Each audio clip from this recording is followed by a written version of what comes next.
Halo, apa kabar?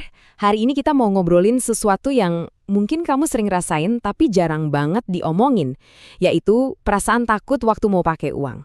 Dan ini bukan soal pelit ya, ini lebih dalam dari itu, sebuah kecemasan yang ternyata dialami banyak banget dari kita. Coba deh jujur sama diri sendiri. Pernah nggak sih kamu lagi di depan kasir atau udah siap mau klik tombol bayar? Tiba-tiba dada tuh nyesek, ragu banget, bahkan kayak ada rasa sakit beneran yang muncul. Padahal kamu tahu, kamu butuh barang itu, dan uangnya pun ada. Kalau jawaban kamu iya, aku mau kamu tahu satu hal. Kamu nggak sendirian. Perasaan itu nyata, dan itu bukan imajinasi atau salah kamu. Banyak kok yang merasakan hal yang sama. Jadi, yuk kita lepasin dulu rasa bersalah atau ngejudge diri sendiri. Kita coba pahami bareng-bareng apa sih yang sebetulnya terjadi. Oke, sekarang kita masuk ke intinya ya. Fenomena ini namanya rasa sakit saat membayar. Dan yang paling penting untuk diingat adalah, ini bukan soal kelemahan karaktermu, tapi ini adalah reaksi biologis di otak kita. Para ilmuwan punya istilah keren untuk ini, pain of paying. Dan kata sakit di sini itu bukan kiasan loh, beneran. Penelitian pakai fMRI nunjukin, saat kita mau bayar sesuatu, area otak yang aktif itu sama persis dengan area yang nyala waktu kita ngerasain sakit fisik. Misalnya kayak jempol kaki kepentok meja. Jadi ya, rasa sakitnya itu nyata secara sains. Jadi, apa sih yang terjadi di dalam kepala kita? Nah, bayangin aja ada pertarungan seru. Di satu sisi ada logika, di sisi lain ada rasa takut. Setiap kali kita mau beli sesuatu di dalam otak kita itu sebenarnya lagi ada duel. Biar gampang, anggap aja otak kita tuh punya pedal gas sama pedal rem. Pedal gasnya itu sirkuit penghargaan. Waktu kita lihat barang yang kita suka, sirkuit ini langsung teriak, "Beli! Beli!" Nah, pedal remnya itu sirkuit aversi yang berpusat di area otak namanya insula anterior. Waktu kita mikirin harganya, sirkuit inilah yang ngirim sinyal, "Aduh, sakit," yang bikin kita nggak nyaman dan ngerem keinginan tadi. Terus, kenapa kok seringnya rasa takut ini menang lawan logika? Padahal kita tahu kita mampu dan butuh. Jawabannya, karena respon sakit dari si insula ini adalah mekanisme bertahan hidup purba. Otak kita itu dari zaman dulu udah diprogram untuk menganggap kehilangan sumber daya itu sebagai ancaman. Nah, di dunia modern, uang itu kan simbol utama sumber daya.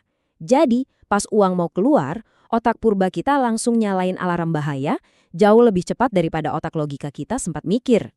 Pertarungan gas dan rem di otak ini dialami semua orang, tapi sensitivitasnya beda-beda. Ada yang pedal remnya pakem banget, ada juga yang agak blong. Coba kenali deh, kamu tipe yang mana? Ini langkah pertama buat nemuin keseimbangan. Para peneliti biasanya membagi jadi dua tipe. Pertama, tight weights atau si superhemat. Orang tipe ini, respons insulannya hiperaktif. Jadi, pengeluaran kecil aja bisa terasa sakit banget. Sebaliknya, ada spendthrifts atau si boros. Respons insulannya cenderung lebih kalem, jadi remnya nggak begitu terasa. Ingat ya, ini bukan label buat ngejudge, ini cuma cara kerja otak kita aja yang bisa beda-beda. Nah, ini penting banget nih buat kita bedain apa bedanya hidup hemat atau frugal dengan rasa takut. Gini, frugal itu pilihan sadar, pilihan strategis. Kamu milih nggak mau pi mahal hari ini supaya bisa investasi buat masa depan. Itu logika. Kalau takut, itu saat kamu bahkan nggak bisa beli kebutuhan pokok, karena respon saraf sakit itu udah ngambil alih kendali secara otomatis. Kabar baiknya, kita nggak terjebak selamanya kok.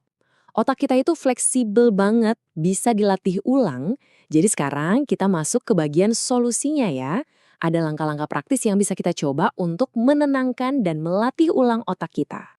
Dan perlu diingat, tujuan kita itu bukan buat ngilangin total rasa sakit itu. Karena gimana pun, itu adalah mekanisme pelindung.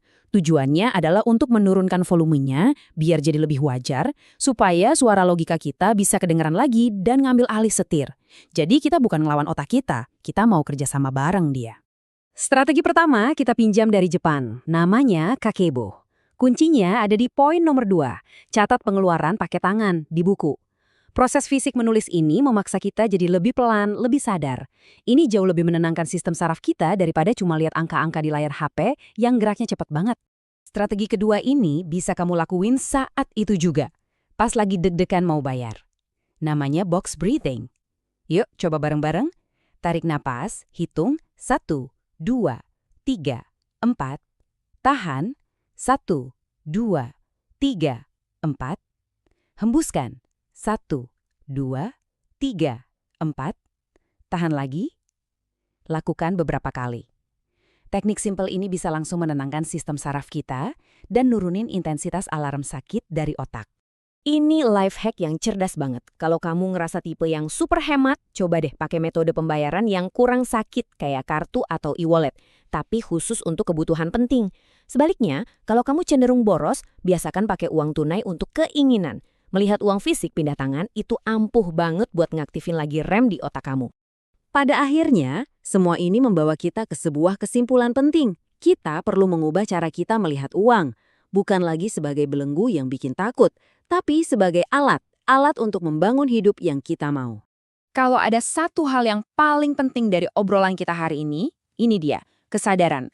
Saat kamu sadar bahwa cemas yang muncul itu cuma sinyal dari saraf, bukan fakta logis kalau kamu bakal bangkrut, kamu udah ngambil langkah pertama menuju kebebasan.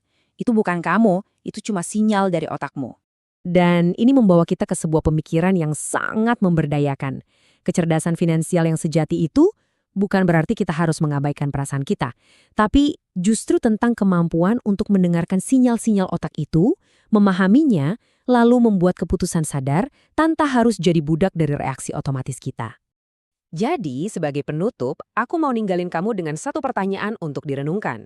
Gimana kalau ternyata jalan menuju ketenangan finansial itu, ironisnya, nggak dimulai dengan bikin lebih banyak tabel atau download aplikasi budget, tapi dimulai dengan meluangkan waktu sejenak untuk memahami dan berdamai dengan otak kita sendiri.